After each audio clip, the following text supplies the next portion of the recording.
Assalamualaikum warahmatullahi wabarakatuh. Selamat bergabung kembali di mata kuliah kalkulus lanjut di pertemuan kedua. Kali ini ada 2 sesi lagi. Videonya saya bagi menjadi 2 supaya tidak terlalu panjang. Nah, pada pertemuan kedua ini kita akan membahas mengenai konsep-konsep dasar dari sebuah integral tak tentu. Di mana di minggu kemarin pernah saya bahas perbedaan antara integral tak tentu dengan integral tentu. Kalau integral tak tentu itu belum ada batasnya, ada batas atas, batas bawah, sedangkan integral tentu itu sudah ada batas atas dan batas bawahnya. Nah, kenapa kita harus mempelajari dulu integral tak tentu? Karena tanpa mempelajari integral tak tentu, kita tidak bisa menyelesaikan permasalahan mengenai integral tentu yang ada batasnya. Di mana integral tentu inilah yang paling sering digunakan atau yang paling banyak aplikasinya dalam kehidupan sehari-hari. Nah, untuk itu pada pertemuan kedua ini kita bahas dulu mengenai dasar-dasar dari integral tak tentu. Di mana pada kalkulus di semester yang lalu mungkin yang sudah Anda pelajari, itu kita mempelajari mengenai bagaimana caranya kita mencari turunan dari sebuah fungsi. Nah, sedangkan yang akan kita pelajari di dalam semester ini adalah kebalikannya. Turunannya yang diketahui, yang kita cari adalah fungsi yang sebenarnya atau fungsi aslinya. Jadi kita menyebut sebuah f besar itu adalah antiturunan dari f kecil pada selang i. Selang i itu adalah selang bilangan di garis bilangannya. Daerah asalnya jika dx diferensial terhadap x dari fungsi f besar x itu adalah fx. Jadi turunan dari f besar x ini adalah f kecil. Nah, ini adalah turunannya yang Anda pelajari di kalkulus yang pertama. Itu adalah turunan fungsi f besar x terhadap x. Nah, yang kita cari itu adalah f besar x-nya. Yang kita cari adalah ininya. Jadi yang kita ketahui adalah fungsi turunannya, sedangkan yang kita cari itu adalah fungsi aslinya. Nah, itu cara mencari fungsi aslinya dari sebuah turunan itu adalah integral. Jadi kalau di kalkulus pertama Anda cari misalnya fx, cari turunannya apa? Turunannya itu kan dituliskan dengan f aksen x, atau juga bisa ditulis dengan f kecil x. Sedangkan pada semester ini kita mencari yang diketahuinya adalah ini, kita carinya adalah f besar x-nya. Kita melalui sebuah integral caranya. Jadi kalau dari f besar x mencari turunan itu kita menggunakan diferensial, sedangkan dari turunan mencari f besar x ini kita gunakan integral. Nah, ini sama seperti yang diungkapkan oleh Paul Forster, hanya penulisannya saja berbeda. Jadi gx ini adalah integral fx dx jika dan hanya jika turunan dari gx-nya itu adalah fx. Jadi yang diketahuinya adalah turunannya yaitu fx, f besar x-nya di sini dituliskannya sebagai gx. Jadi ini integral fx terhadap x dibacanya. Jadi tanda ini adalah integral fx terhadap x. Jadi bedakan ya, nanti kalau ada di belakangnya dy berarti ya integralnya terhadap fungsi y, bukan terhadap x-nya. Kemudian g aksen x itu adalah fx, yaitu turunan dari integralnya, atau hasil integral ini kan f besar x. Jadi tadi sama seperti yang sudah saya jelaskan. Kemudian, misalkan ya, ini contohnya. Mencari sebuah fungsi f yang memenuhi f aksen x turunannya. Ini artinya turunannya ada aksennya. Itu 4x pangkat 3. Kita mencari fungsi f x-nya, bukan turunannya. Dari turunan kita harus mencari fungsi aslinya. Nah, berdasarkan diferensiasi kita ketahui bahwa x pangkat 4 ini adalah antiturunannya, first-nya, dari 4x pangkat 3. X pangkat 4 turunannya adalah 4x pangkat 3. Namun pertanyaannya adalah x pangkat 4 ditambah 6 juga memiliki turunan 4x pangkat 3. Sehingga kita tuliskan C, konstanta sembarang berapapun. Karena konstanta diturunkan selalu bernilai 0. Sehingga Fx itu adalah X pangkat 4 ditambah C, yaitu antiturunan dari F aksen X4 X pangkat 3 pada selang I. Nah, ini adalah selang I-nya. Selang I-nya adalah minus tak hingga sampai dengan tak hingga. Kalau ada pertanyaan, silahkan gunakan forum diskusi di e-learning, nanti saya jawab, atau boleh hubungi saya melalui WA. Nah, yang pertama yang akan kita pelajari adalah aturan pangkat untuk integral. Jadi, integral X pangkat R dx itu nilainya akan sama dengan 1 per R ditambah 1 pangkatnya di sini, dikalikan X pangkat R ditambah 1 ditambah dengan konstanta C. Tadi buktinya kenapa harus selalu ada konstanta sudah jelas di contoh yang sebelumnya. Jadi integral fx dx itu f besar x ditambah c karena turunan dari fx plus c itu adalah fx. Turunan dari konstanta akan selalu 0. Sehingga pada kasus ini turunan dari 1 per r plus 1 dari x pangkat r plus 1 ditambah c itu nilainya akan sama dengan, kalau turunan ya, ini dikalikan dengan konstantanya, coret, kemudian yang pangkatnya dikurangi dengan 1, hasilnya adalah x pangkat r. Nah, contoh yang paling simpel adalah seperti ini. Cari antiturunan atau integral dari x pangkat 4 per 3. X pangkat 4 per 3 artinya 4 per 3 ini adalah nilai R-nya. Tadi x pangkat R, integral x pangkat R dari dx itu nilainya sama dengan 1 per R ditambah 1 x pangkat R ditambah 1 ditambah dengan konstanta sembarang. Sehingga kita dapat melihat ini R-nya.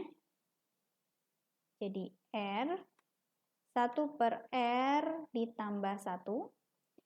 Kemudian dikalikan X pangkat R ditambah dengan 1. Hasilnya adalah 3 per 7. X pangkat 7 per 3. 1 per 4 per 3 ditambah 1. Ini tambahkan dulu. Berapa? Masih ingat ya? Samakan dulu penyebutnya. 4 per 3 ditambah dengan 3 per 3. Hasilnya adalah 7 per 3. Sehingga ini nilainya adalah 1 dibagi dengan 7 per 3. Atau 1 dikalikan dengan 3 per 7. Ini hasilnya. Kemudian tadi 4 per 3 ditambah 1-nya adalah 7 per 3. Sampai sini paham ya? Saya yakin Anda bisa karena ini hanya pertambahan dan pecahan biasa. Kemudian yang kedua ada aturan sin dan cos. Integral dari sin x dx adalah minus cos x ditambah dengan konstanta sembarang. Kemudian integral dari cos x dx adalah positif sin x ditambah dengan konstanta sembarang. Nah, selanjutnya ada aturan operator linear. Jadi misalkan f dan g ini adalah mempunyai antiturunan atau integral dan andaikan k adalah suatu konstanta. Kalau di awal tadi saya simbolkan sebagai c besar, di sini konstantanya adalah k kecil. Maka ada beberapa aturan operator linear dalam integral tak tentu. Nah, integral dari k fx dx ini adalah sebuah konstanta, nilainya akan sama dengan konstantanya dikeluarkan dikalikan dengan hasil integral dari fx dx-nya. Kemudian integral dari dua buah fungsi fx ditambah gx, nilainya akan sama dengan integral dari fungsi pertama ditambah dengan hasil dari integral fungsi kedua. Kemudian integral dari selisih dua fungsi nilainya akan sama dengan integral hasil integral fungsi pertama dikurangi dengan hasil integral fungsi kedua. Nah, itu disebut sebagai aturan operator linear. Nah, ini sangat penting kita ingat karena akan selalu digunakan dalam operasi-operasi integral untuk selanjutnya sampai dengan akhir semester ataupun dalam aplikasinya di kehidupan sehari-hari. Nah, selanjutnya ini sama seperti yang tadi saya sebutkan, hanya berbeda bahasa saja, bahasa Inggris. Ini menurut Paul Posters. Perkalian konstanta k-nya dikeluarkan, kemudian kalau pertambahan dan pengurangan itu bisa menjadi tambahan dari hasil dua fungsi integralnya. Nah, contoh yang pertama, Misalnya, integral dari 3x kuadrat ditambah 4x dx. Ini gabungan dari beberapa operator, jadi kita bisa pisahkan dulu integral 3x kuadrat dx ditambah dengan integral dari 4x dx. Jadi ada dua fungsi ya, ini saya beri, ini fungsi pertama, jadi integral pertama, kemudian fungsi kedua jadi integral yang kedua. Selanjutnya, kita gunakan aturan konstanta. 3 ini adalah konstanta. 3 ini adalah konstanta, sehingga dikeluarkan 3 integral dari x kuadrat dx ditambah dengan, ini konstanta juga 4. 4 integral dari x dx. Selanjutnya baru kita gunakan aturan pangkat. Selanjutnya kita gunakan aturan pangkat kembali, berarti 3 dikalikan dengan 1/2 ditambah dengan 1. Ini tulisannya kurang jelas. Kalau kurang jelas, saya harap Anda masih bisa mengerti karena ini tidak menggunakan pensil. Dikalikan dengan x 2 ditambah dengan 1. Kemudian ditambah dengan C ya, jangan lupa konstanta sembarangnya. Kemudian ditambah dengan 4, hasil dari integral x, ini berarti pangkatnya 1. 1 ditambah dengan 1, x pangkat 1 ditambah dengan 1 ditambah dengan C. Sehingga hasilnya bisa kita tuliskan 3 kali 1/3 dari x pangkat 3 ditambah dengan C.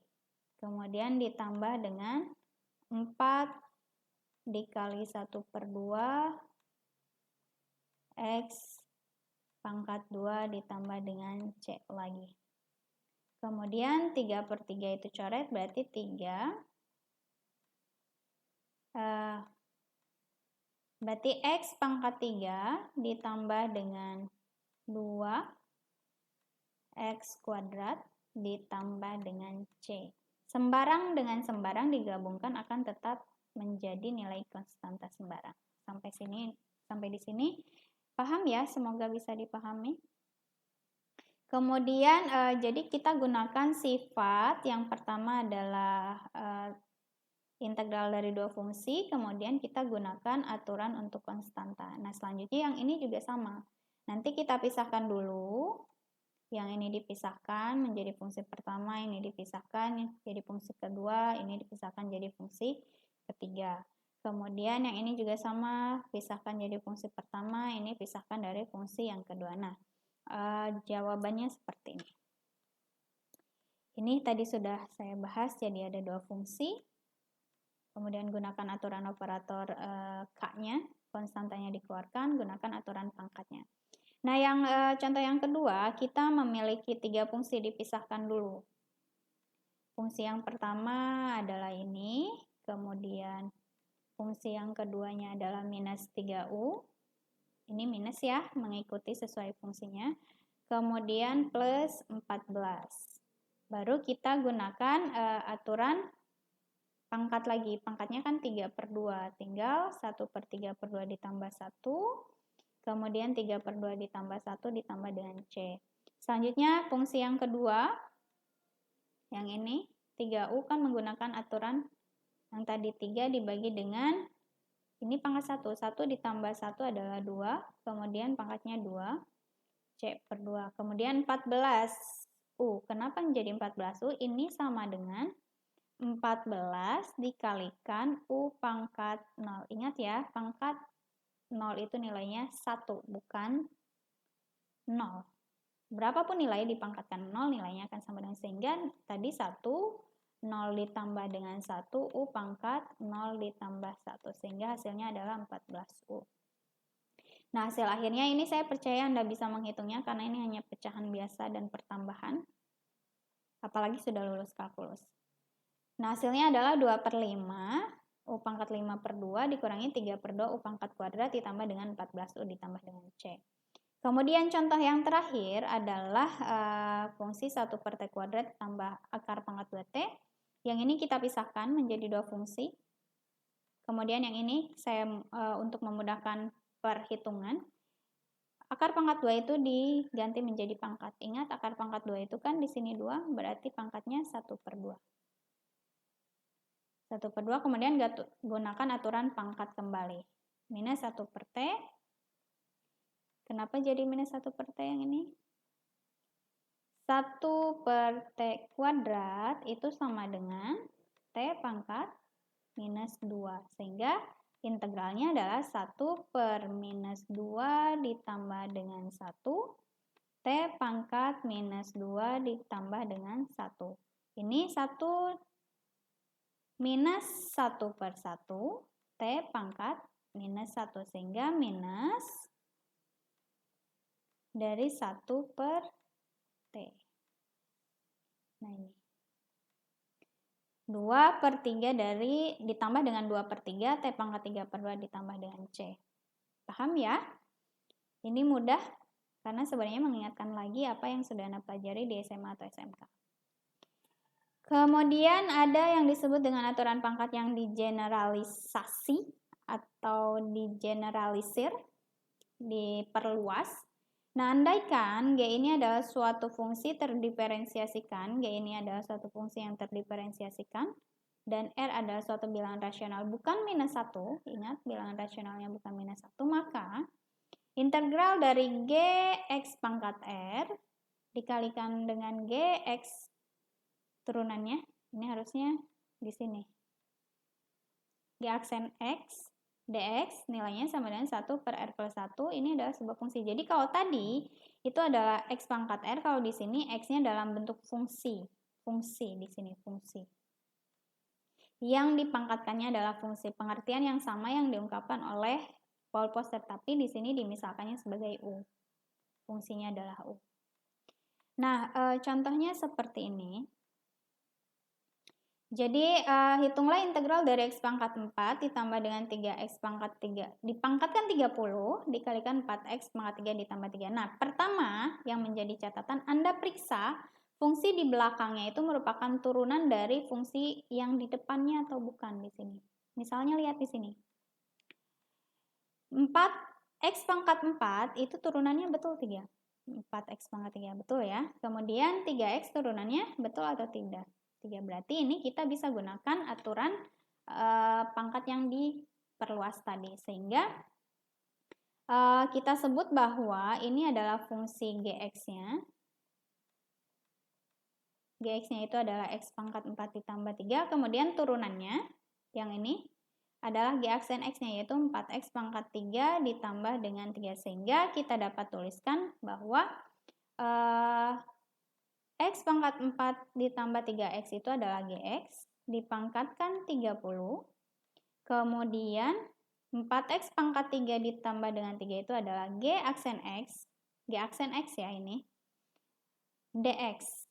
Sehingga baru kita gunakan aturan pangkat lagi, yang ini 30 tinggal 1 per 30 ditambah 1 adalah 131, kemudian Gx pangkat 30 ditambah 1 ditambah dengan C. Baru kembalikan lagi fungsi Gx-nya. Fungsi Gx-nya tadi yang mana? Yang ini. Kembalikan lagi. Fungsi Gx-nya tuliskan menjadi X pangkat 4 ditambah dengan 3X. Jadi, catatannya adalah periksa dulu betul atau tidak fungsi yang di belakang itu adalah fungsi turunan dari fungsi yang dipangkatkannya. Jadi, tidak semua dalam bentuk seperti ini. Dua fungsi, perkalian dua fungsi di belakangnya itu adalah turunannya, karena nanti ada yang disebut dengan teknik integral parsial. Nah, itu teknik integral parsial itu bisa digunakan ketika fungsi yang di belakangnya itu adalah bukan merupakan fungsi turunan dari fungsi yang di depannya yang dipangkatkannya. Paham ya? Contoh yang keduanya ini sama. Jadi ada dua fungsi, kemudian periksa dulu. Ini fungsi yang depan. Kemudian fungsi yang belakang betul tidak ini turunannya. Nah, lihat di sini X pangkat 3 itu turunannya adalah 3X kuadrat. Kemudian 6X itu turunannya adalah Tapi di sini 6x kuadrat ditambah dengan 12. Perhatikan, bisa dibagi atau tidak? 6 kalau dibagi 2 itu berarti 3. Kemudian 12 kalau dibagi 2 berarti 6. Berarti 6x kuadrat ditambah 12 itu adalah 2 kalinya turunan yang di depan. Nah, ini berarti kita bisa gunakan aturan pangkat yang digeneralisasi tadi. Nah, pertama saya misalkan sebagai U, fungsi yang hijau ini sebagai U. U-nya adalah X pangkat 3 ditambah dengan 6X. Kemudian notasi lain dari turunan yang sudah Anda pelajari di kalkulus, notasi Leibniz. du per dx itu adalah 3x kuadrat ditambah dengan 6. Ini turunannya. Kemudian yang ini turunannya. Kemudian dx ini pindahkan ruasnya ke sini sehingga berubah menjadi 3x kuadrat ditambah 6 dx. Nah, selanjutnya perhatikan bahwa fungsi yang di belakang yang berwarna kuning ini adalah 6x kuadrat ditambah dengan 12x. 12 maksud saya. Kemudian dx-nya jangan lupa. Nilainya akan sama dengan 2 kalinya turunan yang di sini. 2 kalinya 3x kuadrat ditambah dengan 6x, sehingga tadi sudah diketahui bahwa 3x kuadrat ini, yang ini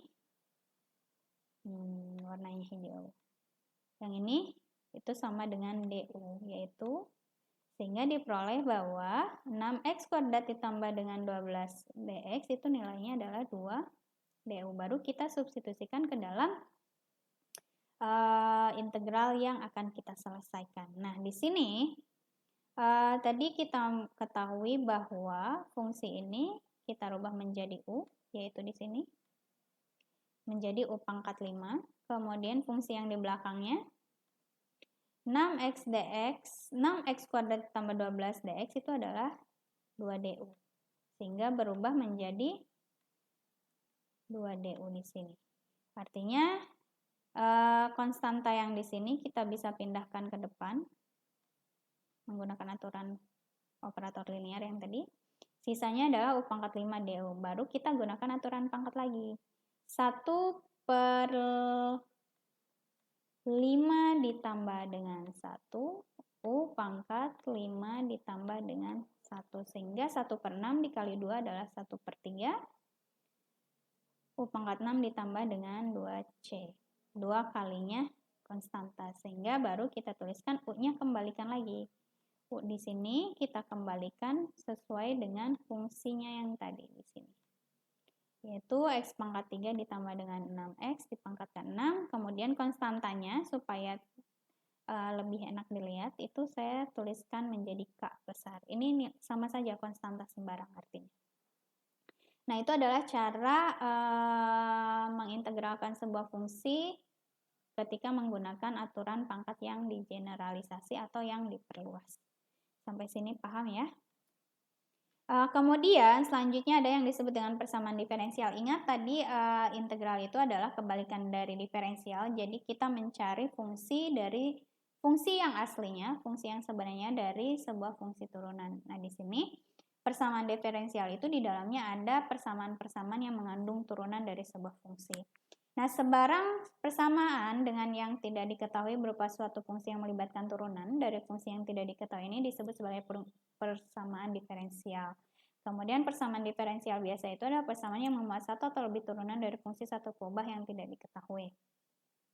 Kemudian ada yang disebut dengan orde dan derajat. Turunan tertinggi dari fungsi yang terlibat dalam persamaan disebut dengan orde, sedangkan derajat itu adalah pangkat tertinggi dari turunan tertinggi fungsi yang terlibat dalam persamaan. Contohnya seperti ini, dy per dx itu adalah turunan pertama, nilainya 4y, di mana berarti persamaan diferensial orde 1, kemudian derajatnya 1, di sini kan pangkatnya 1, tidak tertulis. Kemudian y double aksen ditambah dengan 2 sin x sama dengan 0. Di sini lihat, tadi orde adalah turunan tertinggi dari fungsi yang terlibat, orde turunan tertinggi, sedangkan derajat itu adalah pangkat tertinggi dari turunan tertingginya. Lihat di sini turunan tertingginya adalah y double aksen, berarti orde 2. Kemudian y double aksennya ini tidak dipangkatkan lagi, berarti derajatnya 1. Kemudian y double aksen dipangkatkan 5, dikurangi y aksen dipangkatkan 4, ditambah y pangkat 6 sama dengan 1, berarti turunan tertingginya adalah turunan kedua, yaitu orde 2, sedangkan pangkat tertinggi dari turunan tertingginya adalah 5. Nah, selanjutnya, contohnya adalah di sini, fungsi Y sama dengan Gx. Y sama dengan Gx disebut sebagai solusi persamaan diferensial biasa jika Y sama dengan Gx disubstitusikan ke dalam persamaan diferensial, menghasilkan kesamaan yang berlaku untuk semua X, kesamaan identitas. Atau, definisi yang keduanya, jika Y sama dengan Gx memuat konstanta sembarang, maka solusinya disebut solusi umum, tapi kalau solusi khusus itu memiliki solusi yang konstantanya tidak sembarang, sudah dalam bentuk angka. Contohnya, Y sama dengan sin X ditambah C, solusi umumnya adalah tadi turunan dari Y adalah Y aksen, kemudian turunan dari sin adalah minus cos X.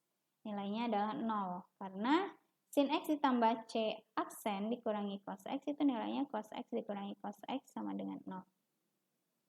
Y-nya adalah ini sin X.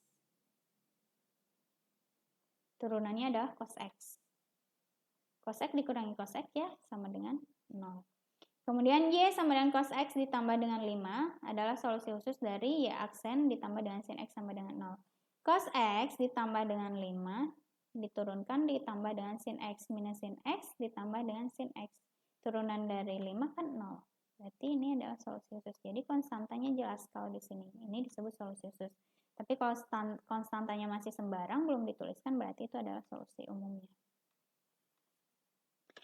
Contoh dari persamaan diferensial, pemisahannya, misalnya, perhatikan persamaan diferensial ini, dy per dx, nilainya itu sama dengan x ditambah dengan 3x dibagi dengan y kuadrat. Jika kedua ruas dikalikan dengan y kuadrat dx, y kuadrat dx akan diperoleh, jadi yang ini pindah ruas ke sini, kemudian dx pindah ruas ke kanan. Dalam bentuk ini, persamaan diferensial mempunyai peubah-peubah yang terpisah, yakni suku Y berada di suatu ruas, kemudian suku X-nya di ruas yang lainnya. Dalam bentuk terpisah, kita dapat menyelesaikan persamaan diferensial menggunakan metode integral. Jadi ketika kita memiliki persamaan diferensial, kita bisa mencari solusinya menggunakan teknik integral dengan catatan memisahkan suku-suku yang berbeda ke dalam ruas yang berbeda juga. Jadi suku Y di ruas yang mengandung suku Y, suku X di ruas yang mengandung suku X. Bisa di ruas kanan, bisa di ruas kiri. Tergantung mana yang menurut Anda lebih mudah. Ini contohnya, selesaikan persamaan diferensial yang tadi, yaitu dy per dx, 3x ditambah dengan, sama dengan x ditambah dengan 3x kuadrat dibagi dengan y kuadrat. Yang pertama, carilah penyelesaian yang memenuhi y sama dengan 6 ketika x-nya sama dengan 0. Ya, yang ini pindah ruas, kemudian ini pindah ruas, sehingga kita peroleh y kuadrat y dy sama dengan x pangkat x plus 3x kuadrat ditambah dengan dx. Nah, untuk menyelesaikannya, kita gunakan prinsip integral. Sehingga kita tambahkan notasi integral di sini. Untuk menyelesaikannya, tadi sudah saya jelaskan ya untuk aturan pangkat. Lihat, perhatikan di sini. Ini diintegralkannya terhadap y, suku y diintegralkan terhadap y, berarti kita bisa gunakan aturan pangkat. 1/2 ditambah dengan 1 adalah 1/3. Kemudian 2 ditambah 1-nya adalah 3. Sama dengan C1. Kemudian yang ini, X itu kan pangkatnya 1. Berarti 1 ditambah 1 adalah 2. X pangkat 1 ditambah dengan 1. Kemudian 3X kuadrat, 3, yang ini, dibagi dengan 1 ditambah dengan 2. X pangkat 2 ditambah dengan 1. Hasilnya adalah 3 coret, hasilnya X pangkat 3 ditambah dengan C2. Selanjutnya, kita satukan nilai konstantanya dulu.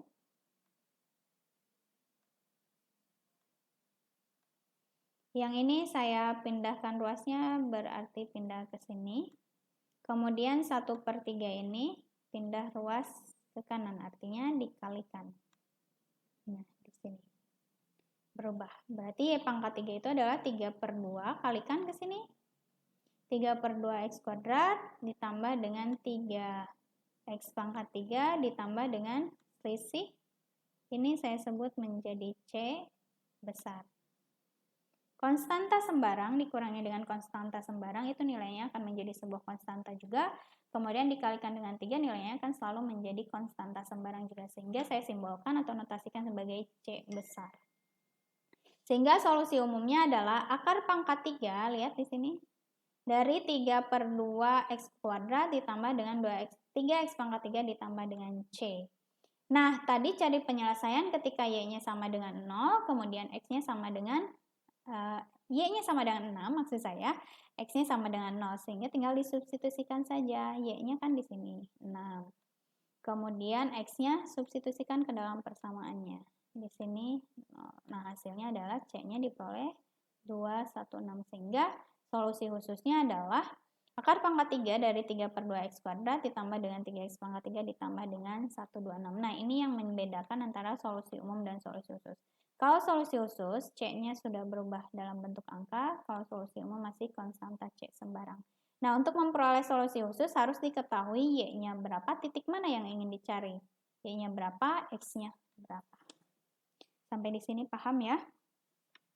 Kemudian, contoh yang paling umum digunakan ya dari penerapan persamaan diferensial di sini misalnya. Dekat permukaan bumi, percepatan benda jatuh karena gravitasi itu adalah 32 kaki per detik kuadrat. Masih ingat fisika ya?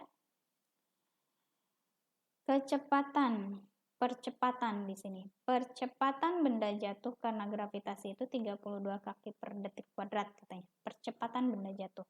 Kemudian kita menganggap bahwa hambatan udara itu dapat diabaikan jika suatu benda dilempar ke atas dari suatu ketinggian 1000 kaki dengan kecepatan 50 kaki per detik. Carilah kecepatan dan tingginya 4 detik kemudian. Jadi yang akan kita cari adalah kecepatan V, tidak terlihat, V, dan H, ketinggian atau biasa disebut S, itu setelah 4 detik kemudian. Nah, ingat kembali mengenai S, T itu adalah posisi, V itu adalah kecepatan, AT itu adalah percepatan. Ingat di fisikanya pada saat T dari suatu benda yang bergerak sepanjang garis ordinat. Maksud saya, kecepatan itu adalah turunan pertama dari jarak atau tinggi, yaitu dituliskan sebagai S aksen atau ds per dt, diingatkan kembali. Kemudian percepatan itu adalah turunan dari kecepatan, sehingga turunan kedua dari jarak. Nah, tadi yang kita ketahui berdasarkan soal, anggap bahwa tinggi S itu diukur secara positif ke atas, sehingga V adalah positif, A adalah negatif. Ingat, A adalah percepatan, dan tarikan cenderung memperkecil V. Percepatan itu kan semakin jatuh itu menjadi 0. Jadi minus, kecepatannya semakin berkurang. Titik awalnya adalah minus 32 tadi. dV per dt, kemudian syaratnya V-nya 50, ketinggiannya 1000 pada saat T0, ketinggiannya 1000, pada saat sebelum dilempar itu ketinggiannya 1000, kemudian kecepatannya 50, sehingga kita peroleh dV itu adalah, ini yang kita ketahui, minus 32 dt. Cari integralnya, cari kecepatan dari percepatan. Tadi kan yang diketahuinya adalah percepatan. Percepatan itu adalah turunan pertama dari kecepatan, sehingga kita cari kecepatannya dengan mengintegralkan fungsi percepatannya. Minus 32 dt, hasil integralnya adalah minus 32 t per c. Kemudian cari solusi khususnya, yaitu dengan mensubstitusikan nilai V sama dengan 50, S-nya 1000, dan T-nya adalah 0. Tadi berarti 50 minus 32, T-nya pada saat 0, C-nya adalah 50. Nah, ini adalah fungsi kecepatannya. Minus 32T ditambah dengan 50 itu adalah fungsi kecepatannya. Kemudian kita cari fungsi ketinggiannya. Fungsi ketinggian itu adalah integral dari fungsi kecepatan. Nah, di sini. Jadi, tadi fungsi kecepatan itu adalah turunan dari fungsi ketinggian. Sehingga ketinggian itu nanti kita cari dengan mengintegralkan fungsi kecepatan. Nah, ini adalah fungsi kecepatannya tadi minus 32T per 50 dt. Integralkan diperoleh menjadi minus 32 per 2 T kuadrat ditambah 50T, kemudian cari lagi solusi khususnya. Itu dengan mensubstitusikan ketinggiannya 1000, T-nya adalah 0, hasilnya adalah minus 16T kuadrat ditambah dengan 50T ditambah dengan 1000. Nah, itu adalah fungsi-fungsi yang kita perlukan untuk menghitung. Nah, tadi ditanyakannya adalah kecepatan dan ketinggian setelah 4 detik kemudian. Kalau tadi kan fungsi di awal yang diperolehnya V dan S-nya. Sekarang tinggal substitusikan saja. Ketika T-nya 4, berarti T-nya substitusikan ke sini untuk kecepatan, artinya setelah 4 detik kemudian kecepatannya berubah menjadi minus 78 kaki per detik. Kemudian ketinggiannya setelah 4 detik kemudian substitusikan adalah 944 kaki. Artinya dapat disimpulkan bahwa percepatannya itu adalah minus 32, kemudian V-nya adalah minus 32T per V0, kemudian S-nya adalah minus 16T kuadrat ditambah dengan 50T ditambah dengan S0. Nah, itu adalah materi yang dapat kita bahas di sesi pertama ini. Untuk selanjutnya, materi selanjutnya kita bahas di video berikutnya.